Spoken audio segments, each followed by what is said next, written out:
Hello, my name's Ed Davis and I'm a candidate for mayor of Murray, Kentucky. I hope that these few minutes in which I'll spend with you via video will allow you to get to know who I am briefly and what my platform will be for the 4 years in which I hope you will vote me as mayor. I'm married to Mary Davis. We've been married for 62 years. I have a daughter, Kim McFarland, who is a retired school teacher from Marshall County. I have a granddaughter, Emmy Marlin, who teaches elementary school in Memphis, or at Arlington, right outside of Memphis. I'm a veteran of the United States Army. My education includes a Bachelor of Business Administration degree from the University of Montevallo, which is located in Alabama. I have a master's in business administration from Murray State University.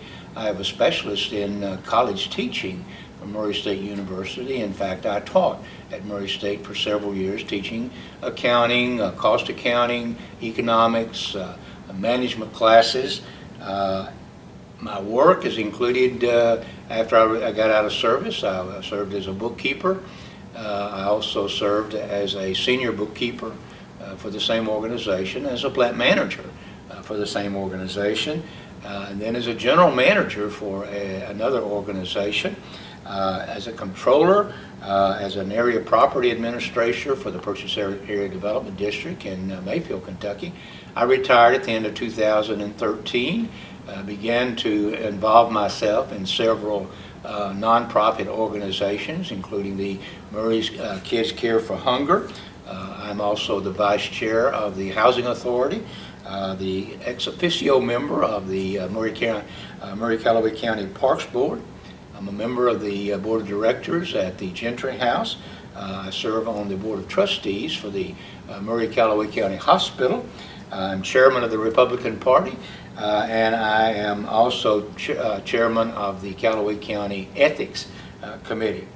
I have written grants for local nonprofit organizations totaling in excess of $200,000 in the last couple of years.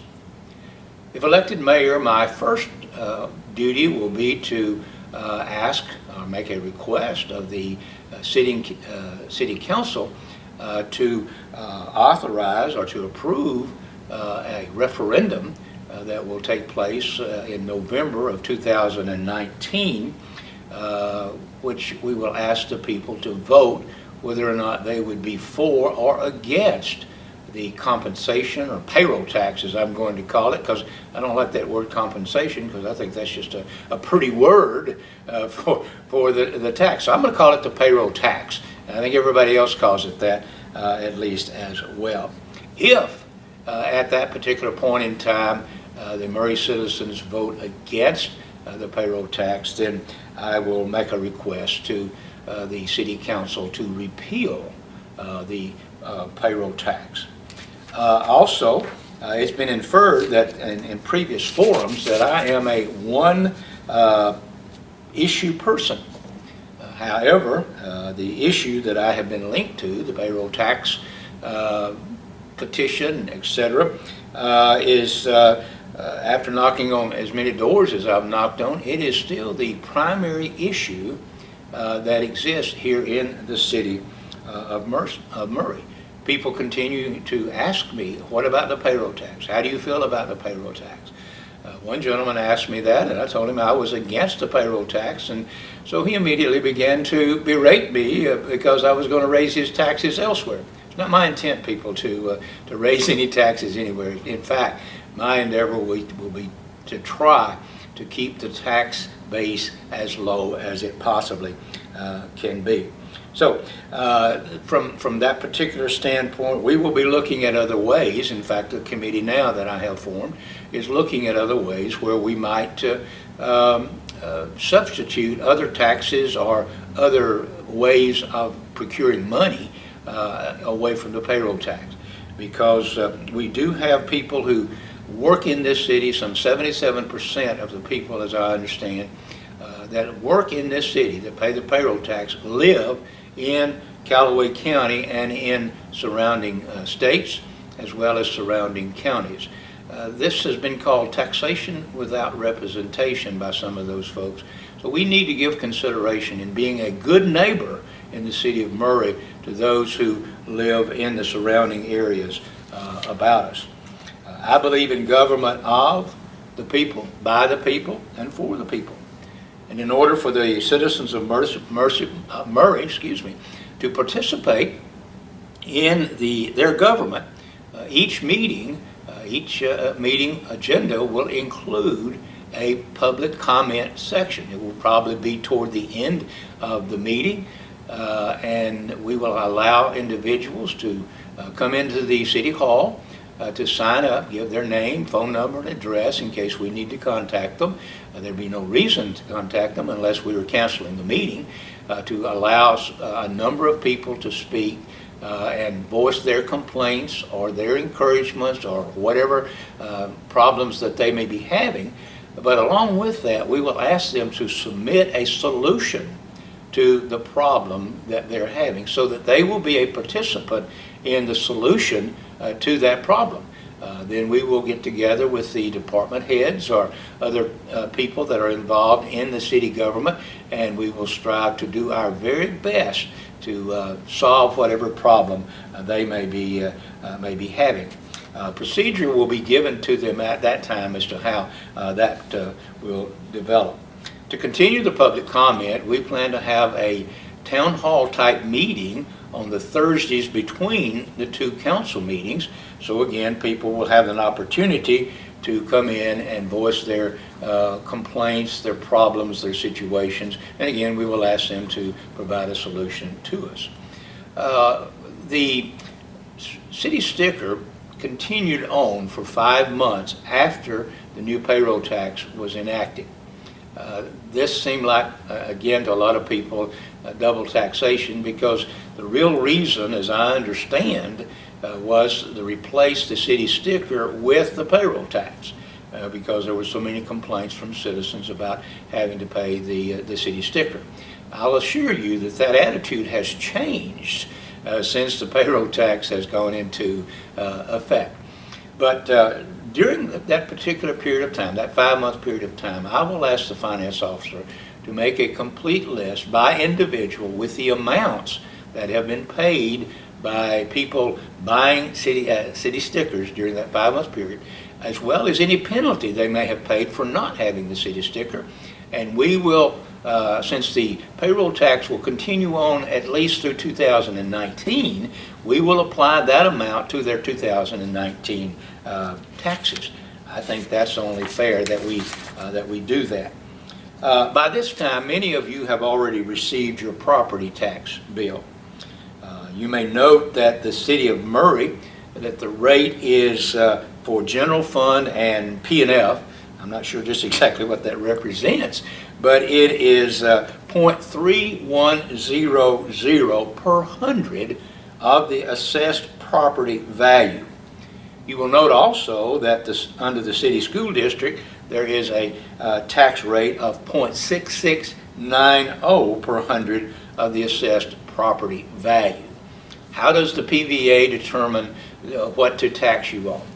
The assessment is the assessed value given by the PVA office, and to those who meet the age requirement, you subtract $37,600 from that appraised value, and it comes down for the homestead exemption. And let me explain the homestead exemption. The homestead exemption per law or by law is to be only on your primary dwelling. And that is a one-time deduction that will continue on through your tax filing years as long as you live. But it is to be taken on your primary permanent resident or dwelling. That is actually where you live. So keep that in mind. To others, I'm sorry, you're going to have to wait till you're 65 or older to get that assessment lowered. In the year 2000, the city school tax was 0.3690 per hundred based upon the PVA assessed value. And for the year 2018, that school tax rate is $6,690 per $100 of the assessed value. That amounts to 81% increase from 2000 to 2018. They say, well, I don't pay any attention to what it is, I just pay it. Folks, you need to pay attention to what your tax bill reveals, because it might be interested. In fact, you may not know, you people in the city of Murray, you may not know that you're paying $1.50 per month for rainwater that comes from the skies above, that is God made. And the city is charging you $1.50 each month for processing that rainwater. Now, again, there's some people who are very concerned over that. You need to look at your bills and see what you're being taxed on and the amount or the rate that you're being taxed on. Just not automatically write the check and let that be all.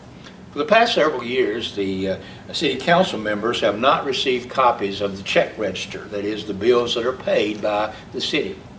My promise to each council member across the board has been to give them access to a monthly check register so that they will know what the monies, the revenues that are coming in are being paid for. And this will continue on in that each council member, my plan is to provide each council member on the first meeting in the month with a copy of the check register, and then them to ponder that or peruse that for the next 2 weeks, and then ask questions of the finance director the following meeting night as to what the payment was for. And that way they'll have a better insight, because I don't know whether people are asking the council members what the money goes for. I know I've been asked what the money is spent for by several citizens. I've been asked about the ABC money, whether it was being spent properly, and really I have no idea until I can get to the source. I do request by the information. I receive that request. There's no problem in receiving through the open records law the information that you're interested in. But by the same token, even as an accountant, there's some of that information that I'm unable to interpret. So I need to have access to the finance director or a city manager or someone in order to interpret that for me. But each council member will be provided a check register, and then that check register will be put online on the city's website for each citizen to use to look at, along with a monthly financial statement. Right now, financial statements are only published at the end of the year. I think it is important that the public be aware of the monthly financial statement to know how much revenue is coming in and how much is being expended. If you don't look, then that means you don't care. If you're interested, it will be there to satisfy that interest. Now, the ABC information will be provided on a quarterly basis, because the ABC officer presents his information on a quarterly basis. That's what I stand for. That's what I promise to you as citizens of Murray that I will strive to accomplish. We've been through that rather fast. If you have questions about any of the matters that I've spoken on, then access my website, eddavis, eddavis.info, or you can send an email to eddavis4murray, eddavisformurray @gmail.com. I appreciate so very much your listening and watching this video, and I hope that I can be of service to you in the future.